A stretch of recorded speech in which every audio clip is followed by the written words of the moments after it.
Welcome to Conversations with Educators. I'm your host, Jerome Ellison, and today I have a special guest, Queinnise Miller. Thank you, Queinnise, for coming on the show. Thank you for having me. I'm honored and excited. Thank you. Thank you. Before we start, I definitely want to give a shout out to your book, and we're going to touch on it some more during the conversation. The Art of Giving a Shit, Memoir and Guidebook for Urban Educators. We'll definitely touch on it moving forward. But I would like to start with a quick game that I usually play. It's called Start, Bench, and Cut. So I'm going to give you 3 topics. The thing you like the most, you'll start. The thing you like the second most, you'll bench. And the thing you like the least, you'll cut. It's like a team. All right. So I want you to think about your school experience. So which one would you start, bench, or cut as a student? Your elementary school experience, your middle school experience, or your high school experience, and why? Ooh, start, bench, or cut. This is bench, right? You can start, bench, or cut, whatever one you want to choose. Oh, either one. Okay, so I'm gonna definitely start my elementary school experience just because I had phenomenal teachers that I think really set the foundation for me. I'm going to bench my high school experience. High school is wonderful, but I didn't have great teachers in high school, but at the same time, it was so much fun and socially, you know what I mean? That is when you just kind of come into who you are a little bit more. And definitely I'm cutting middle school. First of all, I don't even remember middle school because my brain didn't work. And so I remember a few things. I remember maybe one boyfriend, I remember one teacher, and I remember playing basketball. No, trying to play basketball. So definitely cutting middle school. Yeah, a lot of people say that middle school is some of the hardest, worst years, but they make us stronger for sure. Definitely. So my next question is pertaining to your book. So why did you write this book? What made you want to write this book, The Art of Giving a Shit? Well, the reason why I wrote it was to really just initially share my experience as a teacher with other people, to help people, right? I don't think that we have enough literature out there where people are sharing their authentic experience as an educator. And then it kind of evolved to this space of, not just sharing my experience because I was a Spanish teacher, but really giving some tools and some perspectives and some things that teachers can take away to actually use in their classroom, some strategies, etc. Now, the title, however, it's a little controversial because I don't know of any education books that have, such harsh words. But the reason why is I needed to get people's attention. The premise and the purpose of the book is really to talk about loving children and caring for children, specifically urban children, Black, brown, poor, disenfranchised, language learners. Those are the ones that want to get everyone's attention for. So I want people to clutch their pearls. I want people to be uncomfortable because you need to understand the gravity of what it is. If you want to come into our schools and to impact our babies, you need to understand what that means. So, the art of giving a shit. And I have a friend, because you have to give a shit. And I have a friend who, is a mom, and she was just talking about the teacher and how the teacher only cared about them as a scholar and academically, but wasn't paying attention to them, her son as a human, as a adolescent, as a boy. And she was like, she just doesn't give a shit. And I was like, bingo. Yep. You got to give a shit if you're going to be a teacher or an educator of any kind. I love that. I think I say that all the time. And I think when you really care, students pick up on it. Students know the teachers who really care and the ones who don't. And especially when we have some challenging students, right? If you care about them and you're able to work with them and see past their behavior, see past some of their weaknesses, they'll buy into you and they'll give you their best effort because they know you care, right? And when you start to ask them questions about their family life, their interests outside of school, then they'll know that you care about them as a person. And then you have a good chance of reaching them and getting them to where you need them to be. And one thing that stood out during this pandemic is we've realized that academics are to the back. You know, the front burner has to be social emotional learning and caring about the kid. Absolutely. Because if we can't get that right, if we can't support kids of who they are, there's no way we can get them to learn the academics, because this comes first. So I love the idea of giving a shit, because when you care about them, it can change the trajectory of a kid's experience in school, because they want to come there and they know that they have somebody to lean on when in time of need. Absolutely, it is the difference. You make that makes the entire difference. So definitely. You're right. Definitely. So if we focus on let's focus on teacher, right, an educator, right?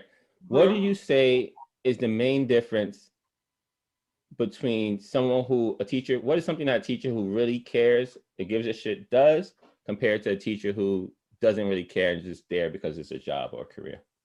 Great question. So there's a few queens of culturally relevant or responsive teaching in theory. Okay, so I am a PhD nerd, you know, and so it comes out every now and then. But there's a few women. You've got Gloria Ladson-Billings, you've got Lisa Delpit, you've got Nell Noddings, and one of my favorites, Dr. Tyrone Tanner. He's here out of Texas.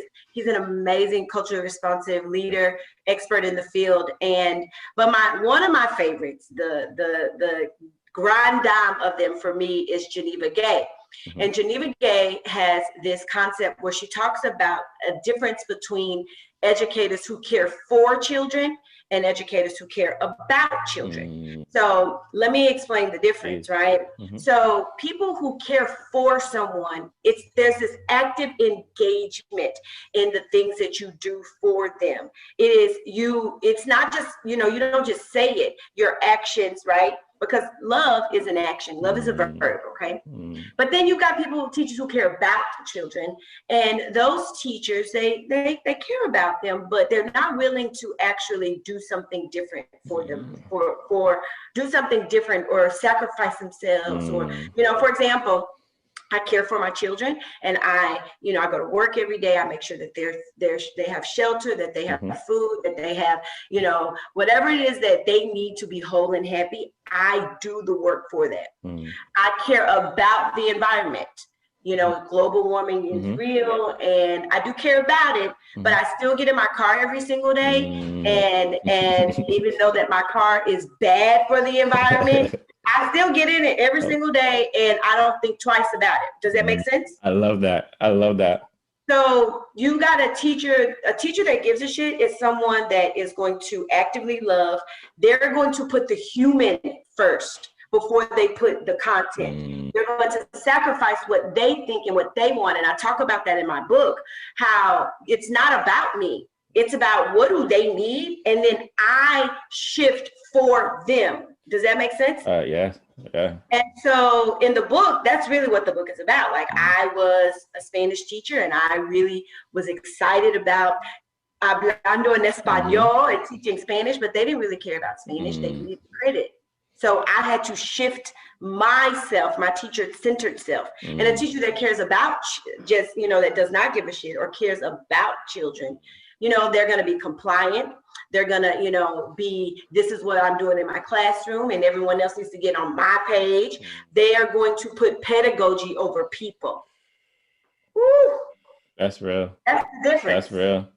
That's real. And I think that's so true. And I think as an educator, what are you doing, right? You can talk the talk, you can say the lingo, but where are your actions to back up those ideas? What are you doing to advocate for the needs of the students, especially students, Black and brown students, who are often, underserved in the school system? What are you doing? Are you speaking up for them? Are you reaching out to parents and giving them resources to help their child?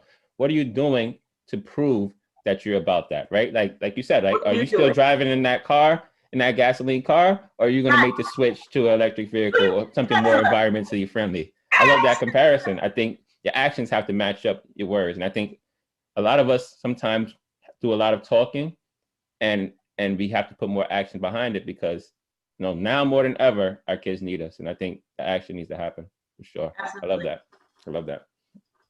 So based on your experience in the school system, what do you think is something that should be either added or changed, or we should do more of, in order to get more teachers who actually care or give a shit, right? How can we promote more, hire and keep more teachers who actually care, because it's hard, right? A lot of teachers who end up with that mentality, who come in really, really caring and end up burning out because it's overwhelming. The system can be overwhelming. So what do you think needs to change to prevent the turnover? That's a really good question, Jerome. So the first thing is, we as educational leaders have to be honest about what the job is. So I came in just, needing a job at 22 years old, right? I didn't really know what I was getting into. And I think that not just when they come into the job, but even as they prepare for the job in preparation programs in the university levels or alternative certification programs, we've got to be honest about the job. See, there's this fine print, right? That, you look at the description of a teacher and it's like, be able to teach. It's about teaching and learning, about pedagogy, about, assessment and all these different things. But the fine print basically is, okay, you're not just a teacher. You're going to be a mother. You're going to be a father. You're going to be a mentor. You may have to be a counselor. You may have to be a friend. You know what? You're going to have to wipe noses. You need to give hugs. You're going to have to be a social worker. You're going to have to be an you got to be honest about the job. They may call you a bitch, and you know what? I'm going to need you to still love them through that. I could go on and on about it, but we've got to be honest about the job. Yes. And then the second thing is, and again, I'm very honest. That's one thing you're going to get from Queinnise is honesty and transparency. Is we've got to eliminate the accountability pressures that teachers have, so that they can safely love and authentically teach. I love that. And people don't like me, but that's the truth. Teachers don't feel safe to truly do what's best for children, because they also have children to take care of. So they want to make sure that they do their job and that they're compliant, that their test scores are a certain place so that they are safe. And because of that, they struggle with being able to say, you know what, we're not going to talk about this standard today because I'm really feeling the energy in the classroom and it's not real positive. Like, we're going to stop and we're going to talk about what's going on, and we're going to have us a restorative circle really quickly, so that we can address the energy in the room. See, teachers don't feel safe to do that, but that's what kids need. That's what they need. The third thing that I think is important to build this network is leaders have to care first, right? And hold teachers accountable for building strong relationships and authentic relationships with children. And so first, if leadership doesn't model what that looks like, so as a principal, one of the things that I do, as a staff meeting is we're going to actually talk about self-care and self-love, and we're going to breathe, and we're going to talk about mindfulness, because you need that so that you can continue to give out. Yes. So if leadership doesn't care, and model that, then teachers won't feel like they have the ability, or they won't feel free to do so. And then leaders have to hold teachers accountable for these relationships. So the same accountability that we hold teachers for in terms of academic success should be an equal accountability for the relationship that they have with those children and what they're doing to build that bond with children and parents, right? And hold them accountable for doing what's best for kids and not what's convenient for them. It's easy. This is not about us. Education is not about us, not about the principal. It's not about the teacher. It's not about the assistant superintendents. It's about children. And if we don't really take that seriously, then we are going to lose a generation. Our children are not being successful, but they're being held accountable for it. And when in actuality, the accountability lies with us. Whew, I love that. I love that. You made so many great points. A couple of things that stood out is I think all teachers, as far as building relationships with kids, especially with our Black and brown students, I think all teachers need to be held accountable. Back to my point about burnout, one thing I noticed is, a lot of teachers of color end up leaving the system within 5 years because they get burnt out, because a lot of times they're the only ones being pushed and forced to build relationships with our students, our Black and brown students. And at a point, it becomes overwhelming because you have that, and you also have the load of teaching the academics. So I think if we share that responsibility amongst all teachers, all educators, and I think that will be a little easier and can keep some of our Black and brown educators in the school building. And also the thing you said about testing, right? Teachers always say, I know this is important work as far as social emotional learning and building relationships, but there's no time. I have to get them ready for the test. And that's one thing that we have to pull back, because like I said before, more than ever, we see that if you push the test aside and focus on the social emotional learning and focus on building relationships with the kids and self-care and making sure they take care of themselves mentally, they can grow and they can be productive citizens in the world. But if we don't support them in that area, there's no way they're going to achieve, no matter how, even the students who have high academics, if they're not strong in those areas, they'll break down eventually because they don't have the mental stamina and tools to deal with the social emotional aspect of life, you know? Absolutely. And that is what my book is all about. How are we preparing them for not just classrooms, but for life, right? One of the things that I don't directly say this, but one of the questions is, what residual impacts are you making?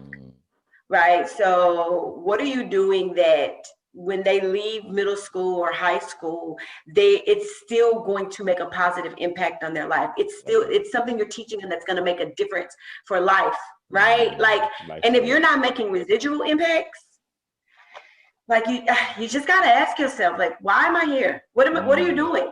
Yeah. Because people say this all the time about education, right? It's like, well, after a certain grade, I don't use any of the stuff I've learned after a certain grade, right? But if we start teaching life skills, things that they can apply forever, things that help them navigate through the world, those stuff transfer wherever field you get into, whatever career you choose, those skills are going to be lifelong skills that you can apply forever. And I think we need to lean a little more toward those life skills. You know? Absolutely. I can't wait for you to read the book. You're gonna. I'm gonna finish. I just started it, but I'm definitely gonna finish. I feel like I'm gonna see so many connections between our conversation and the book, which is great. My next question is, if you had one piece of advice to give to a new teacher entering the field of education, what piece of advice would you give them and why? Okay, so I'm gonna layer this a little bit. Okay. The number one thing I would tell them is love children, and the rest will take care of itself. This is God's work, Jerome. Period. Dot. And God is love. And when you understand that and know that, then everything literally will take care of itself. And I know it may not seem like it, but it will. And as a teacher, you know, there's 3 things in my book that I talk about that are important for a teacher to be able to survive this work. And the first thing is to pray. I cannot tell you enough. This work is heavy. If you're doing it right, it's heavy emotionally, it's heavy physically, it's heavy mentally, it's heavy. And if you don't have, and I don't care what your spiritual background preference is, you have to understand that you need someone higher, stronger, bigger than you to be able to get you through this work and to get you through it in the way in which you need to do it, right? Loving children. Second thing is checks and balances. This work, because of the gravity and the heaviness of it, it's a withdrawal space. When you go to do this work as an educator, whether you're a leader, a teacher, a support staff member, whatever it is you do in that building with children, it's withdrawing. The kids withdraw, the parents withdraw, the leadership withdraws from teachers, the district withdraws from principals. It's a withdrawing. And so one of the things that teachers and educators need to do is have a checks and balances and have a way to pour into you. Because if you don't have anything in you, you can't give anything, right? And then the last thing is to remember your why. Why do you do this? Because see, there's so much that you can get inundated with in this work, and it's frustrating. It's very frustrating at times. And so you got to remember why you do this. Why are you in this seat? Because see, I believe that the same way God chooses parents for children, he chooses teachers for children. And you got to know that you are there not to make always an academic difference, but to make a life difference. And if you don't remember that, then it will take you over. And I've seen really, really good teachers leave the field because they just are overwhelmed and they just don't have any more to give. And they want to do right by children, but they're not in a space or an environment that is conducive to that. And unfortunately, children are the ones that are disserviced by that. So that would be my advice. That's great advice. That's so true, so real. I feel like knowing your why is like your compass, right? So you get off track, you get pulled left or right, but if you know your why, it puts you right back on track, and you can stay the course. You know? Absolutely, for sure. Last segment. This one is called Choose Your Teachers Wisely. So this is your chance to give a shout out.